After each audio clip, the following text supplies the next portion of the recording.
And welcome back to the Livingston Parish News Weekly Show, a podcast brought to you by the Livingston Parish News. My name is McHugh David, publisher and editor of the news, and this is Group Therapy. It's a time when I get to sit down with these two gentlemen, who are my fellow editors here at the paper, and we talk about what's going on in Livingston Parish. And you'll have to excuse me, I used to wear glasses, and I keep trying to fiddle with them, and I don't have them anymore. So I'm going to let these two guys introduce themselves. We're going to start on the viewer's right. Is that me? Oh, yeah, usually points. This is David Gray, news writer, photographer with the Livingston Parish News. And on the left. Hey, this is Rob DeArmond, sports editor with the Livingston Parish News. All right, thank you both. And we're going to start with Rob, who just introduced himself. Actually, before we get started with that, I do want to mention one thing. If you have a chance, please go to our website, www.livingstonparishnews.com/podcast, or you can read the follow-up write-up that Mr. David Gray did. We had an interview with the superintendent of schools here in Livingston Parish last week talking about a millage renewal coming up. Early voting will start this Saturday, so please check that out. Plenty of information on that. So now we're going to move over to Rob, who is talking, haven't quite gotten into not volleyball, softball and baseball. We will, but only once things wrap up this week with basketball. So the Walker boys are the only ones left. They will play tonight. We'll get to that in just a second. Let's start tough losses to bump Albany and Walker girls out of the semifinal. So tell us about those two games. We'll start with Albany.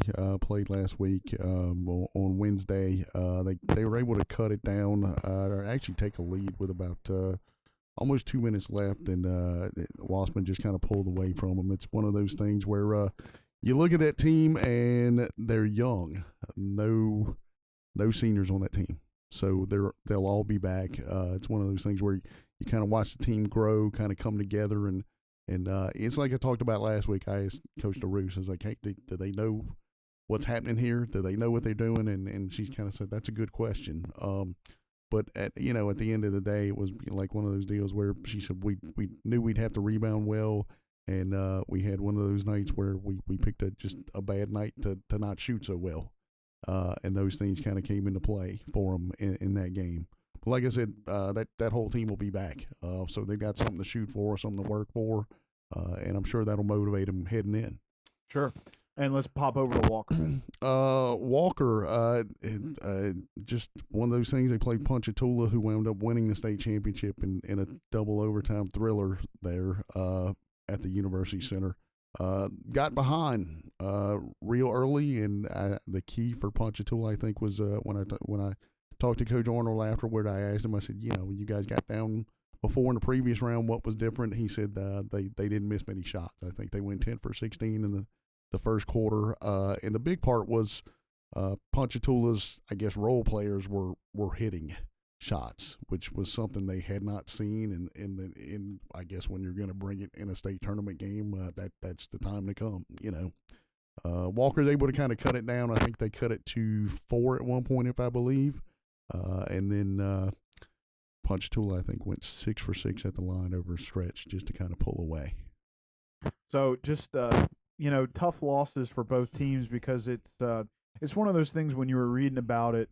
When I was reading your stories, neither one of those coaches really had a whole lot of criticisms of their team. It was good basketball. It's like you played well. There's nothing, there's nothing you can hang your head on and say we didn't do this or we didn't do that, and talking to with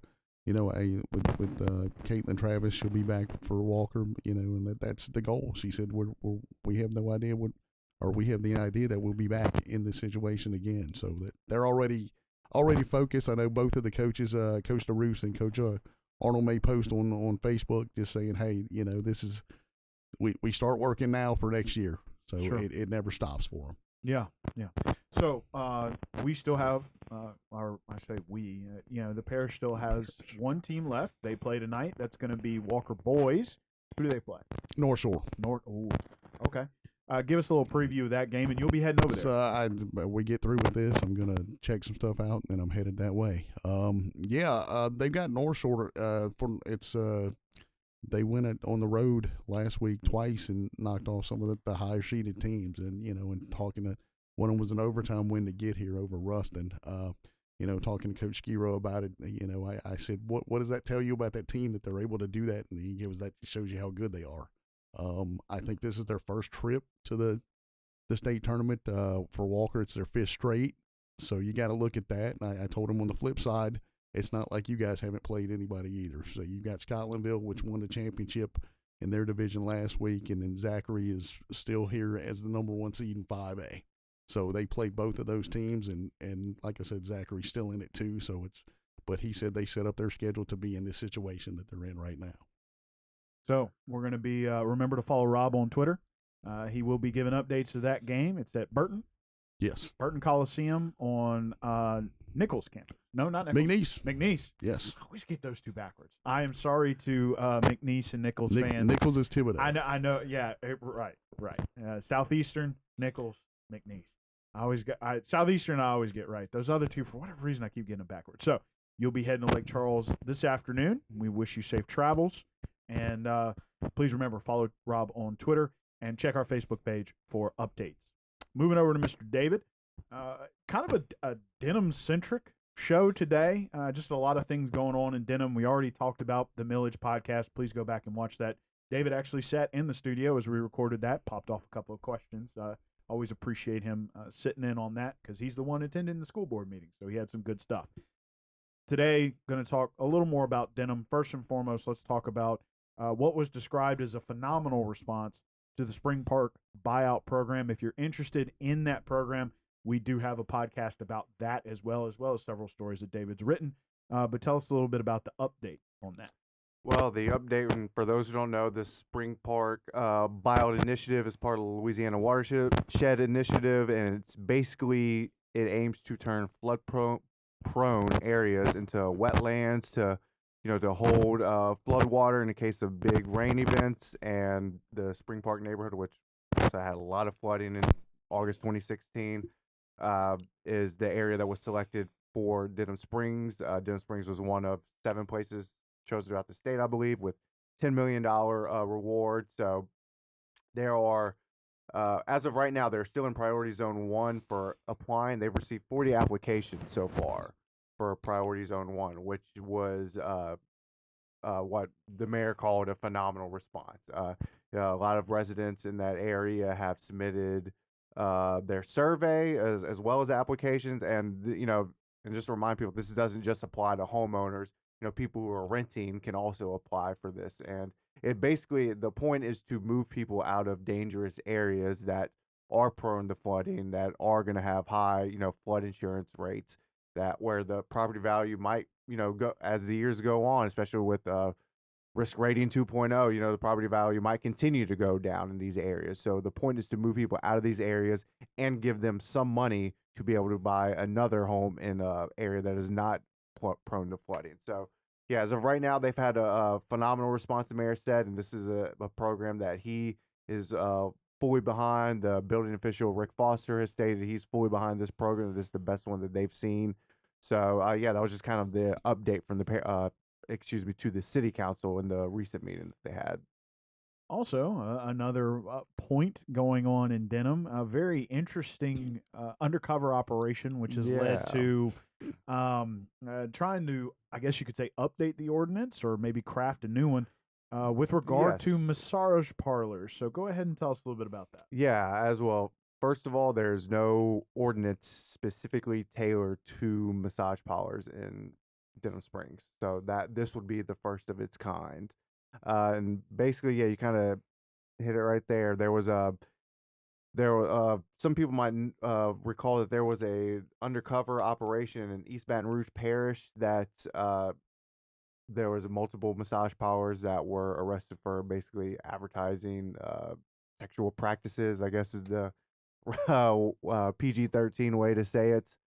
And one of those, and that kind of like came over to Denham Springs. I mean, not all of them were in Denham Springs doing that, but that same sort of thing was happening where there was 3 massage parlors in Denham that were advertising, they were offering sexual practices for customers, and the police department, Denham Springs Police Department, they basically were able to corroborate that, and so they shut down those massage parlors, and now the city is trying to find ways to prevent that from happening in the future.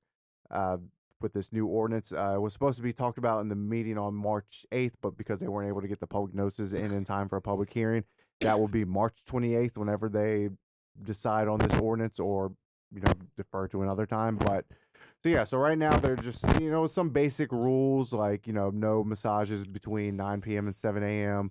The front of the front windows that face major streets, sidewalks, and that sort of stuff has to be visible coming in, so that because a lot of what they found was some of these massage parlors had the curtains drawn, you couldn't see inside, and that just lends to more secrecy, and that's kind of what this ordinance is trying to do away with. Keep the legitimate businesses open while also getting rid of the ones that are bringing these sort of activities to the city. So, going to be interesting to see what happens later in March. So last, but certainly not least, there was one other story. Why can't I think of it off the top of my head? Nick Toulier is being recognized by the Denham Springs Kiwanis Club. Denham Springs Kiwanis Club recently, a few years ago, they actually honored Nick Toulier with this award. And for those you don't remember, Nick Toulier was one of the officers that were shot during the attack on law enforcement in 2016. Shortly after it was after the Alton Sterling killing, when there was tensions were high between the public and law enforcement at the time, and he was one of the 6 officers that were shot. 3 were fatally shot, 3 were injured. 2 of them have since recovered, while Nick Toulier still deals with his injuries. And he was a Denham Springs graduate, Denham Springs native. His family moved back to Louisiana a few years ago. Well, the Denham Springs Kiwanis Club has renamed its Service Above Self Award to the Nick Toulier Service Above Self Award, and people can nominate law enforcement officers for this award. And it was just another way of the local civic organization showing its support for Nick Toulier, who continues to. There's a army of prayers out there, they call themselves. 61,000 people follow the Nick Toulier Strong Facebook page, and every day you get updates from his family on his condition, what he's dealing with, and they always ask for prayers, and you see the comments on these posts. I mean, he has a lot of people that are out there rooting for him every day, and the Kiwanis Club just was another example of that. Sure. So we are going to wrap it up there. We got to get Rob on the road here, and plus David and I have places to be. So going to let you guys introduce yourself real quick, starting on the viewer's left. Hey, this is Rob DeArmond, sports editor with the Livingston Parish News. On the right. And it's David Gray, news writer with the Livingston Parish News. And my name is McHugh David, publisher and editor of the news. Appreciate you guys out there joining us. Want to remind you folks, please follow Rob on Twitter for those updates from that semifinal boys game. That'll be tonight.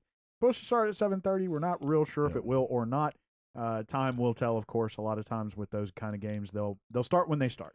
So please be on the lookout on Twitter. We'll also be having some updates on Facebook. Obviously, this is the last team before we move into spring sports.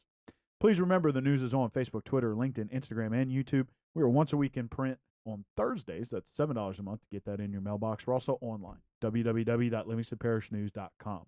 Thanks again for joining us, and we'll see you next time.